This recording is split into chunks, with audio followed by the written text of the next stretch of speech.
once you've got the censor sitting in, what's to stop the government from replicating what happened at the time of the emergency? You've got these people with scissors and they want to go chop at all places, Mr. Rao. What after the emergency, people like you and me have published, and we had an election and the government went out. So don't bother. Do not underestimate the people of this country who are more social than the social networking is concerned.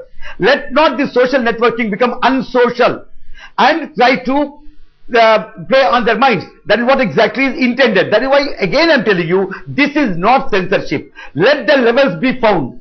Let the operators find their own levels, because this is such a technology, you can't immediately get some kind of a law in place and tell them this is look after that. I totally agree with Bedi. How can a law come into it? No, Sanjay Jha, the member of parliament from the Congress insists this has got nothing to do with Anna and gang.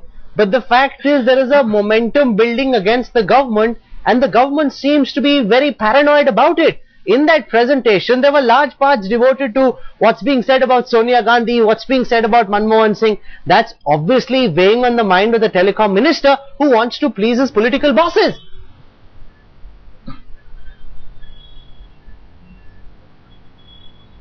Not at all, Rahul. Please remember, let's understand this. This is not about the UPA government.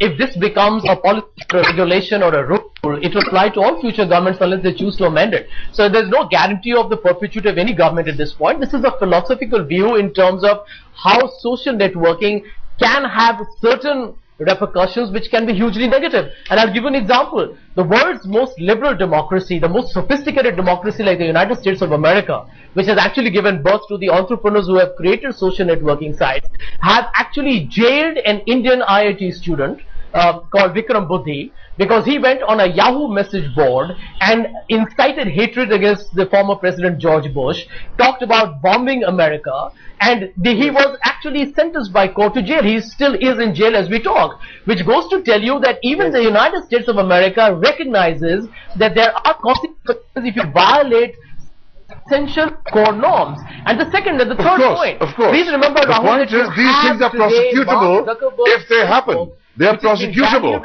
and they are preventable in terms of being taken down.